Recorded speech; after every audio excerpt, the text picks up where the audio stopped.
Assalamualaikum warahmatullahi wabarakatuh.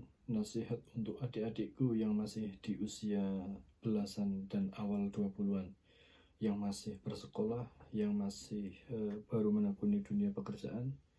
Ini adalah kata-kata yang muncul dari kakakmu yang sudah memasuki usia tua, hampir menuju 40. Saya membuat video ini untuk berbagi pengalaman apa yang sudah saya jalani selama ini. Perkenalkan, nama saya Abi Anu. Saya adalah warga Indonesia yang tinggal di Selandia Baru. Adik-adikku sekalian, mungkin video ini agak serius.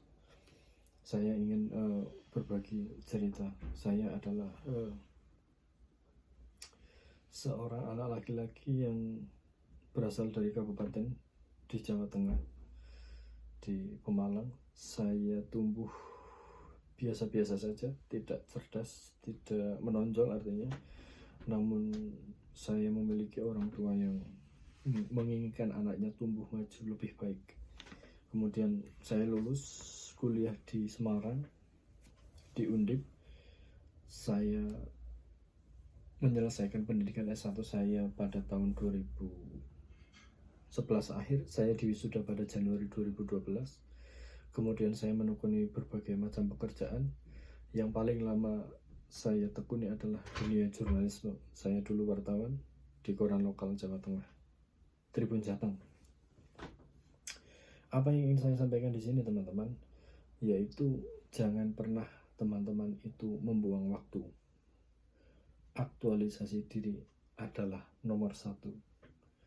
Jangan pernah tergoda dengan kehidupan gaya hidup nyaman yang mungkin teman-teman lain anut jalani. Fokus pada masa depan. Kalau kiranya teman-teman atau adik-adik sekalian masih gerambiang apa masa depan, fokus masa depan itu kemana? Kita mungkin bisa menjadikan fokus kita kepada 5 tahun ke depan dari sekarang. Artinya jika teman-teman mungkin sekarang masih berusia 17, kita fokus tahu di usia 22 tahun kita itu sudah ada di mana, sudah punya keterampilan apa. Jadi jangan dulu bilang kita sudah punya apa, itu terlalu dini, teman-teman. Semua itu akan datang pada waktunya. Yang paling penting bagi kita adalah aktualisasi diri, tambah terus keterampilan teman-teman. Kenapa demikian? Karena sekarang peluang itu banyak sekali terbuka, terutama bagi mereka yang memiliki keterampilan. Satu hal adalah WHV Australia itu, teman-teman, sangat-sangat menjanjikan bagi kita untuk bisa mencapai kemajuan dalam berbagai aspek. Ya, kita bisa tinggal di Australia, kita bisa bekerja di Australia, kita mendapatkan gaji dolar Australia, kita bisa mendapatkan jaringan baru, kita bisa menambah keterampilan baru. Namun untuk mencapai itu semua memerlukan syarat. Ini pengalaman saya ya. Saya berangkat ke WHV ke Australia dulu itu jujur tidak punya keterampilan apa-apa. Saya hanya punya keterampilan menulis. Saya tidak bisa bengkel, saya tidak bisa housekeeping, saya tidak bisa mengoperasikan forklift, saya tidak punya sertifikat pekerja bangunan, bahkan untuk membuat keramik, memasang keramik ataupun bengkel sekalipun. Jadi teman-teman di usia 17 ke atas dan di bawah 30-an mulailah fokus kemana kira-kira keterampilan teman-teman itu berpotensi. Jadi misalnya teman-teman punya keterampilan menggambar, fokus pada keterampilan menggambar. Mungkin bisa dijual di Australia. Atau mungkin teman-teman punya minat di dunia perbengkelan, teknik, fokus, asah terus. Jangan lupa, jangan boros. Karena dengan memiliki tabungan, kita bisa menambah akses menuju keterampilan yang lebih terasa. Artinya jika sewaktu-waktu ada pelatihan dari BNSB atau dari pemerintah yang memerlukan biaya untuk pendaftaran, teman-teman bisa langsung seketika mendaftar. Ini saya bilang dari kacamata saya yang berasal dari keluarga yang tidak berada ya.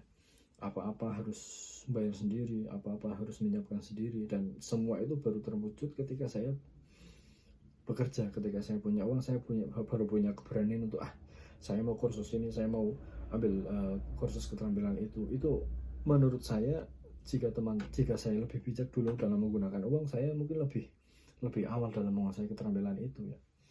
Jadi adik-adik sekalian, bijaklah menggunakan uang.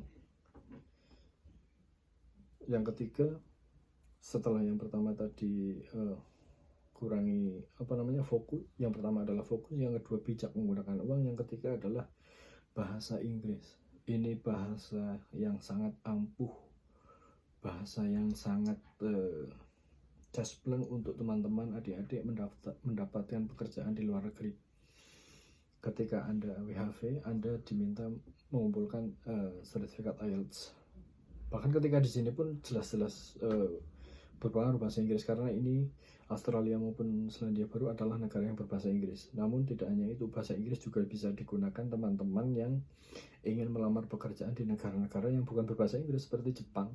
Saya beberapa kali melihat postingan lowongan di Jepang itu yang tidak mengharuskan pelamarnya bisa berbahasa Jepang. Mereka cukup bisa berbahasa Inggris. Artinya ini sangat-sangat membuka peluang bagi kita yang tidak bisa berbahasa Jepang atau Korea. Jadi teman-teman perlu menyisihkan waktu untuk belajar bahasa Inggris. Saya tidak pernah mengenyam pendidikan formal bahasa Inggris, namun saya sejak kecil menyukai lagu-lagu berbahasa Inggris. Saya juga menyukai film, nonton film. Saya juga pede dalam berbahasa Inggris. Saya ingat sekali dulu ada pertukaran pelajar dari Singapura di kampus. Saya mencoba berbahasa Inggris dengan dia tanpa pernah sebelumnya saya bercakap-cakap dalam bahasa Inggris secara langsung gitu ya. Dan teman-teman yang mendengar saya, wah kamu sudah pede sekali. Dan itu sangat penting, percaya diri. Pokoknya asah terus bahasa Inggris teman-teman. Sewaktu-waktu ada lowongan, sewaktu-waktu ada kesempatan. Karena sekarang itu karena akses informasi mudah, lowongan itu sewaktu-waktu bisa saja diunggah dimanapun, nggak harus di situs pencari kerja. Bahkan di Facebook atau di grup WhatsApp itu seringkali ujuk-ujuk ada lowongan, saya butuh orang ini berangkat ke sini. Itu teman-teman penting, bahasa Inggris. Itu 3 hal penting yang memang harus teman-teman kuasai. Pesan saya sebagai kakak, sebagai orang yang sudah tua dengan sekian pengalaman yang saya rasakan, fokus, bijaklah menggunakan uang, dan bahasa Inggris itu penting.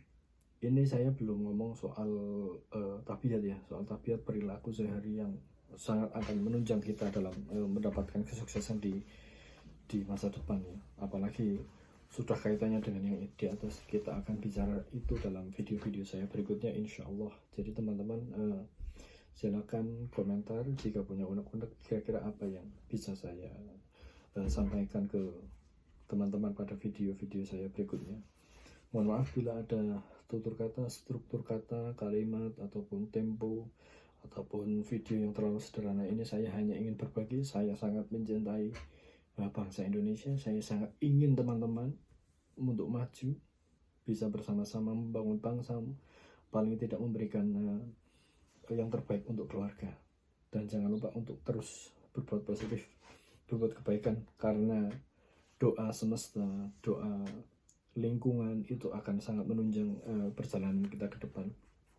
Insya Allah. Terima kasih. Assalamualaikum warahmatullahi wabarakatuh.